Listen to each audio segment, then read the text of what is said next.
তুমি কে আমি কে তুমি কে আমি কে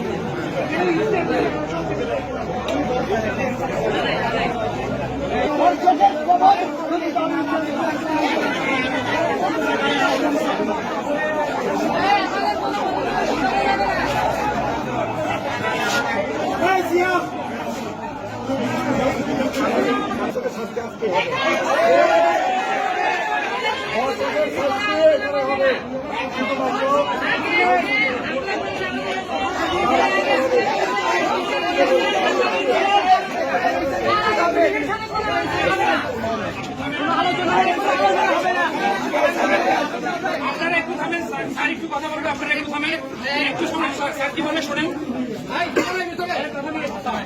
একটু একটু হ্যাঁ, আপনারা যদি সবাই কথা বলেন আমি তো শুনতে পাবো না, তাই না?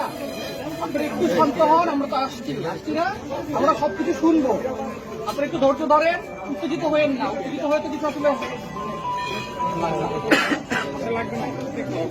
আপনারা কেউ উত্তেজিত হয়েন না, আমি আসছি, আমরা পুরো ঘটনাটা শুনবো, ঠিক আছে? আপনারা শান্ত হন। এখন আপনাদের পক্ষে আমি একটু কথা বলবো স্যারের সাথে, ঠিক আছে? আমি সবাই রাজি আছেন তো?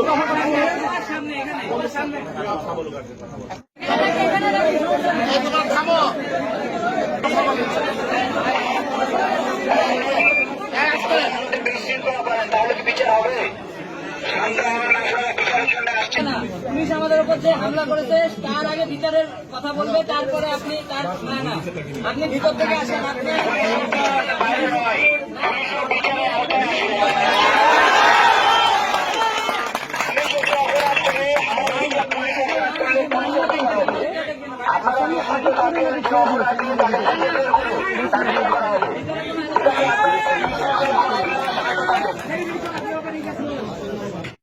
দর্শককে ধরি না আনা পর্যন্ত আমরা এখানেই থাকবো।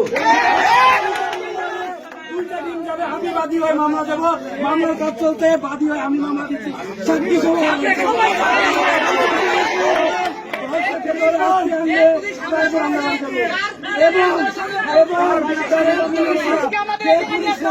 আমার ভাইদের উপর হামলা করতে তাদের সাসপেন্ড হবে।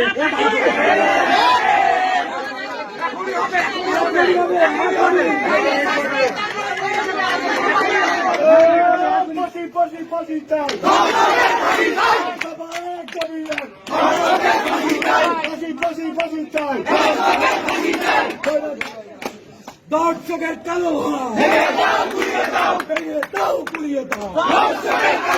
চলো রে চলো, আগুন জ্বালো একসাথে দর্শকের বিরুদ্ধে, action to action, direct action action to action, direct action. ভেঙে দাও গুড়িয়ে দাও, ভেঙে দাও গুড়িয়ে দাও।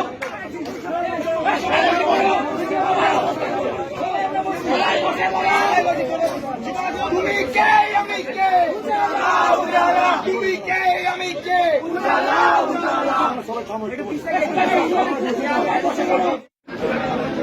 যে পক্ষ নেবে সেও ধরছে।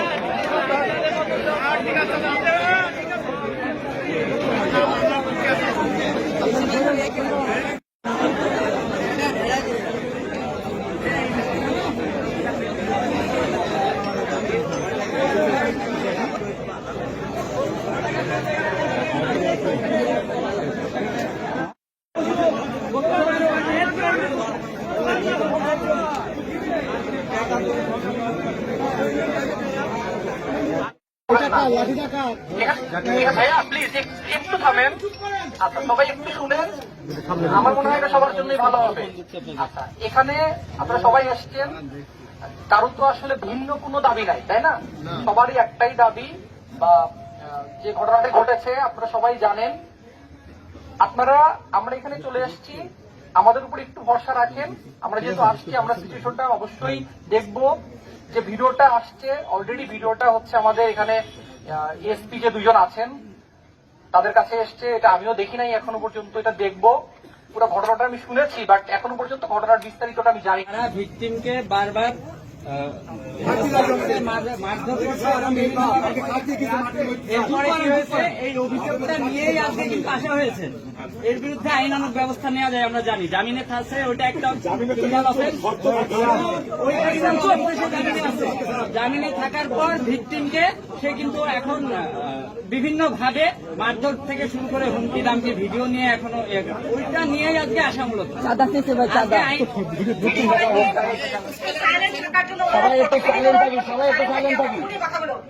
মিটিং থাকা অবস্থায় একজন ভদ্রলোক আসে, ভদ্রলোক এসে বলেন যে ভাই আমাকে আপনার সাথে কিছু কথা বলার ছিল। আমরা বলি যে ভাই কি বলো চান, আপনার যদি খুব জরুরি কথা থাকে আমাদেরকে জানান। তখন সে তার মামলার কাগজটা বের করে আমার মেয়ে আজ 6 মাস ধর্ষণের শিকার। আজ মেহেরপুরে 5ই আগস্টের পরে ধর্ষণ হয়েছে এবং এইভাবে ধর্ষণ হয়েছে সেরকম আমাদের জানা ছিল না। আমরা বললাম যে 5ই আগস্টের পরে হয়েছে, সে বলল যে 5ই আগস্টের পরে হয়েছে।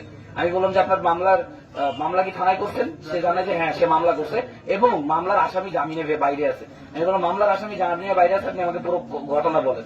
তখন সে জানায় এটা আনুমানিক হচ্ছে 6 মাস আগের কথা।